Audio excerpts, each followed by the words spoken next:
سلام دوستان، به کانال ذهن خلاق و شاد خوش آمدید.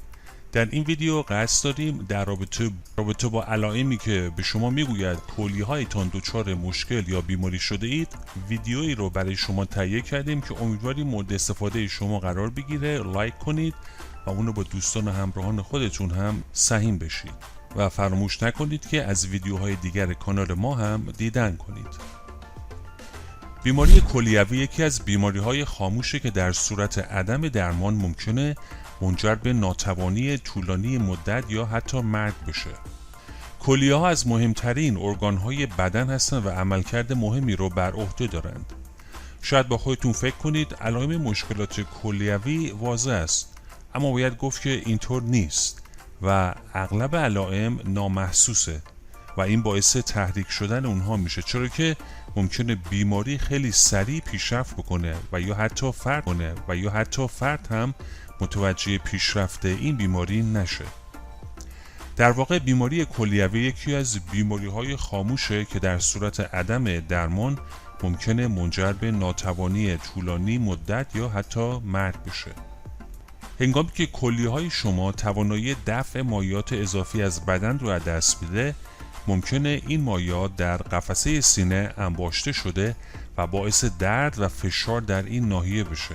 نارسایی کلیه گاهی اوقات با آسم یا نارسایی قلبی اشتباه گرفته میشه که این نیز در نتیجه تجمع مایعات در ریه هاست. اما کار کلیه ها در بدن چیه؟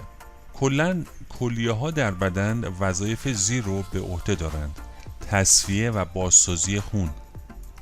کلیه ها هر روز حدود 200 لیتر خون رو تصفیه میکنن و همینطور سموم و مواد اضافی رو از بدن خارج میکنن. دوم، تنظیم فشار خونه.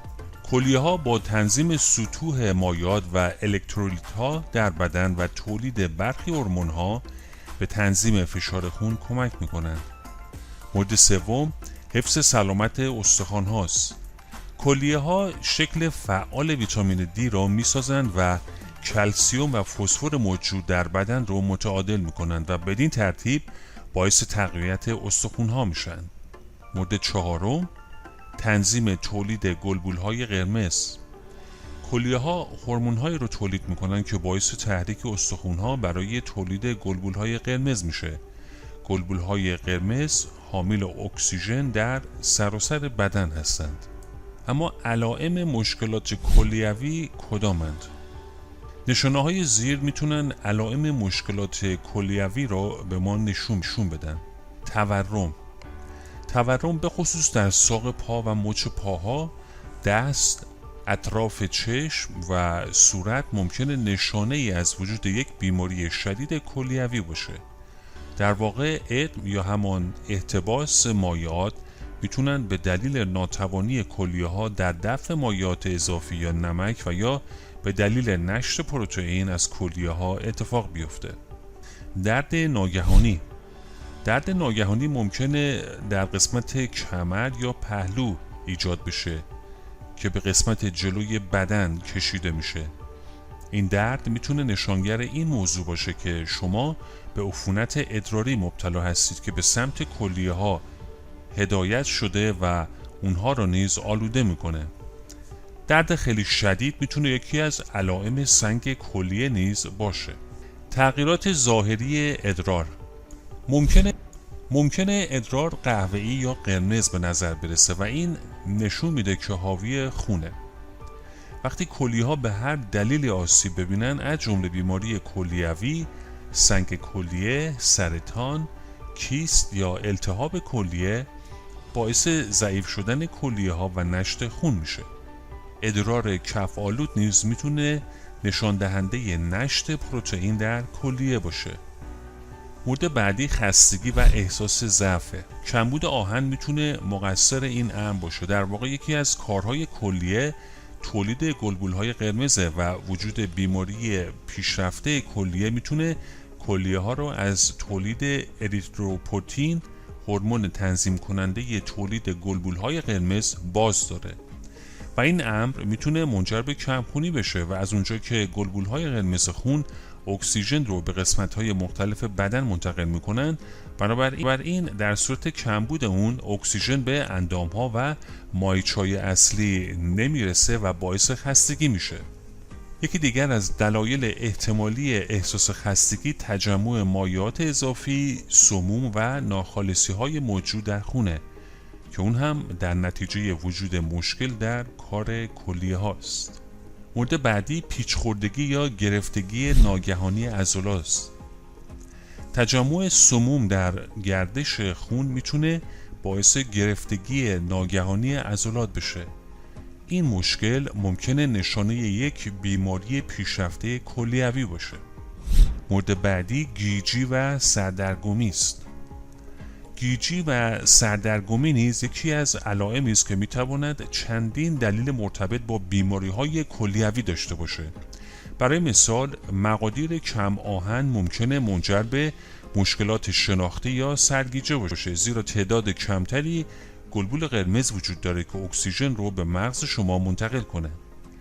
سردرگمی همچنین ممکنه در نتیجه سطوح بالای سموم در مغز باشه. سطوح بالای پروتئین نیز میتونه بر عملکرد مغز تأثیر بذاره. مورد بعدی فشار خونه. بیماری‌های کلیه یکی از شایع‌ترین دلایل فشار خون بالاست. کلیه ها هستند که تنظیم میکنند چه مقدار نمک باید در گردش خون ما باقی بمونه. اگه اونها به درستی قادر به انجام این کار نباشن و نمک اضافی در خون بمونه میتونه منجر به افزایش فشار خون بشه. علاوه بر این اگه کلیه آسیب ببینه میتونه موجب تحریک تولید هورمون‌هایی بشه که فشار خون رو بالا میبرند. مانند بسیاری از علائم دیگر بیماری کلیه، خارش و خشکی پوست ممکن است نشانه از تجمع سموم در بدن باشه. در واقع انباشته شدن مواد زائد میتونه باعث خارش شدید به خصوص در پاها بشه. مورد بعدی نقرس هست. اوریک اسید اضافی باعث تورم مفاصل به خصوص در شست پا میشه که بسیار دردناکه. در واقع 90% مواقع یک فرد به دلیل ناتوانی کلیه ها در دفع اوریک اسید از جریان خون دچار نقرس میشه.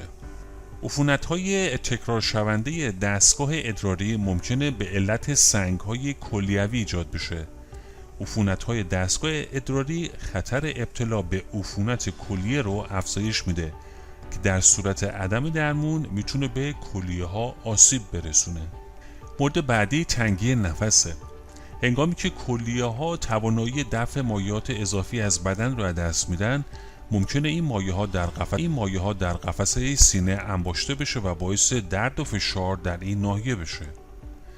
نارسایی کلیه گاهی اوقات با آسم یا نارسایی قلبی اشتباه گرفته میشه که این نیز در نتیجه تجمع مایعات در ریه هاست.